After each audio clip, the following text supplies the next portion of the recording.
জয় হরিচাঁদ, জয় গুরুচাঁদ। আশা করি সকলে ভালো আছেন এবং সুস্থ আছেন।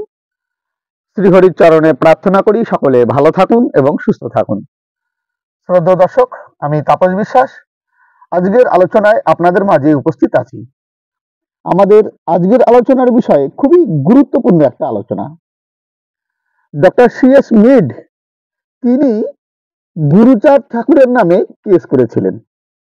এই কথাটি প্রায় ভক্তরা বলে থাকেন, কিন্তু কোথায় লেখা আছে, কে লিখেছেন, তার বিস্তারিত কোনো তথ্য তারা দিতে পারেন না। তাই অনেক ভক্ত অনুরোধ করেছেন যে গুরুচাঁদ ঠাকুরের নামে ডক্টর সিএস মিড যে কেস করেছিলেন সেটা কতটা সত্য কতটা অসত্য সে বিষয়ে আলোচনা করবার জন্য। তো আপনারা প্রত্যেকে জানেন আমাদের হরিভক্তি টিভি চ্যানেলে সমস্ত আলোচনা করা হয় তত্ত্ববহুল আলোচনা, শাস্ত্রের নিরিখে, লিখনির প্রমাণ সহ। প্রমাণ ছাড়া কোনো কথা হরিভক্তি টিভি বলে না, তাপস বিশ্বাস বলে না। এটা এতদিনে আশা করি আপনারা সকলে বুঝে গেছেন। ঠিক তদ্রূপ আজও এই আলোচনাটা যে করব, ডক্টর সিএস মিড গুরুচাঁদ ঠাকুরের নামে কেস করেছিলেন কিনা সে বিষয়ে সম্পূর্ণ প্রমাণ সহ আলোচনা করব। ডক্টর সিএস মিড যে কেস করেছিলেন, কি কেস, তাতে কি হয়েছিল, গুরুচাঁদ ঠাকুর বা কিভাবে জামিন পেয়েছিলেন, নাকি কেস হয়েছিল না না হয়নি, তার বিস্তারিত আলোচনা আপনাদের সামনে এবার আমি করব। তো আর কথা না বাড়িয়ে আপনাদের সরাসরি নিয়ে যাব গুরুচাঁদ ঠাকুরের নাতি প্রমথ রঞ্জন ঠাকুর। তিনি তার লিখনিতে কি লিখেছেন, তার লেখা আত্মচরিত বা পূর্ব স্মৃতি, এক কথায় আমরা বলতে পারি আত্মচরিত বা পূর্ব স্মৃতি, সেই বইতে তিনি নিজ হাতে এই বিষয়টি কি লিখেছেন আমরা সেটা একটু দেখে নেব, আপনাদের প্রমাণটা দেখিয়ে নেব। তো আর কথা না বাড়িয়ে আসুন আমরা আত্মচরিতের মধ্যে প্রবেশ করি।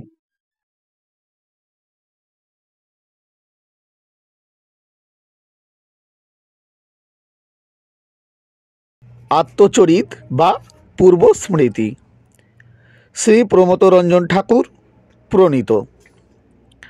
প্রাপ্তিস্থান শ্রীযুক্তা বীণাপাণি দেবী ঠাকুরানী, শ্রীধাম ঠাকুরনগর, ঠাকুরবাড়ি। এই আত্মচরিত গ্রন্থের আমরা চলে যাচ্ছি ৬৮ পৃষ্ঠায়। দেখুন, এটি আত্মচরিত বা পূর্ব স্মৃতি বইয়ের ৬৮ পৃষ্ঠা। এখান থেকে আমরা শুরু করছি, ৭০ পৃষ্ঠা পর্যন্ত যাব। এখানে বলছেন, ডক্টর মিডের ওরাকান্দি আগমন ও তথায় মিশন স্থাপন প্রসঙ্গে আর একটি বিষয় বলা হইতেছে। ডক্টর মিড যে স্থানে তাহার মিশন কুটি নির্মাণ করিয়াছেন, সেই স্থানে খ্রিস্ট ধর্মের উপাসনা গৃহ অর্থাৎ গির্জা নির্মাণ করিবার স্থানের অভাব হইয়াছিল। এই জন্য আমার পিতামহ আমাদের বাটির সংলগ্ন পশ্চিম দিকের জমিতে ওই গির্জা নির্মাণ করিতে অনুমতি দিয়াছিলেন, এবং তখন কথা ছিল যে যখনই মিশনের গির্জা নির্মাণ করিবার স্থান পাওয়া যাইবে তখনই ওই গির্জা তথা স্থানান্তরিত করা হইবে। এই স্থানে গির্জা কয়েক বৎসর অবস্থিত থাকে এবং খ্রিস্টানগণ তথায় থাকিয়া প্রতি রবিবার উপাসনা করিতে থাকেন। কিন্তু মিশনের জমি মিললেও ওই গির্জা তথায় স্থানান্তরিত করিবার কোনো ইচ্ছাই ডক্টর মিডের অন্তরে স্থান পাইল না। নানা কারণ দেখাইয়া ডক্টর মিড গির্জা আর স্থানান্তরিত করিলেন না। কিন্তু এদিকে আমার পিতামহের ধৈর্যের সীমা অতিক্রম করিয়া গেল। তিনি ডক্টর মিডকে শেষবার জানাইলেন যে যে স্থানে গির্জা নির্মাণ হইয়াছে ওই স্থান তাহার নিজের প্রয়োজন। ডক্টর মিড তাহার কথার কর্ণপাত করিলেন না।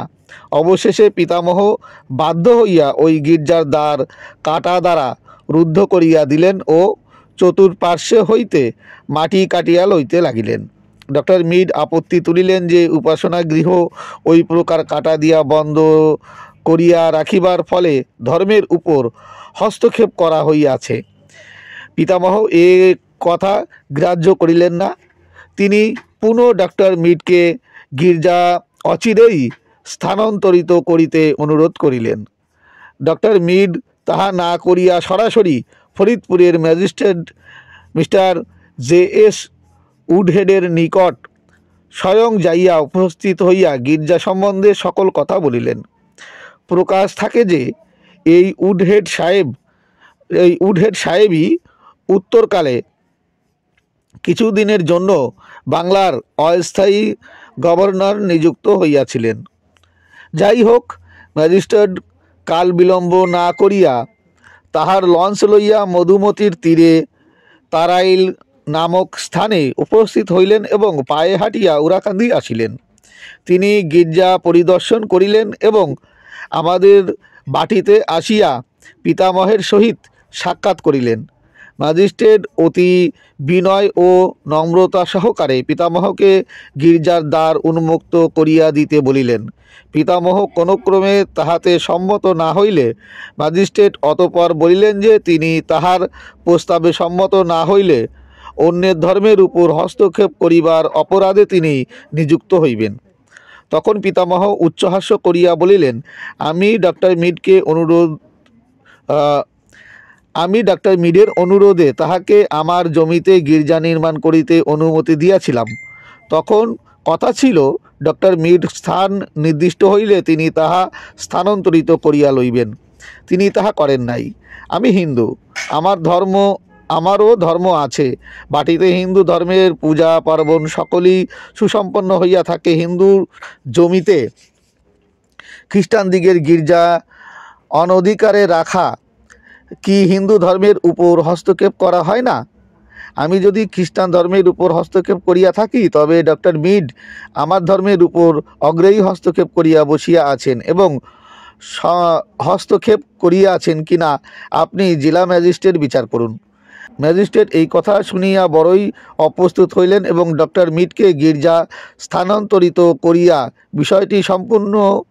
বিষয়টি বন্ধুত্বপূর্ণভাবে আপোষ করিতে অনুরোধ জানাইলেন। ডক্টর মিড তার কথাই রক্ষা করিলেন এবং অনতিবিলম্বে গির্জাটি স্থানান্তরিত করিবার ব্যবস্থা করিলেন।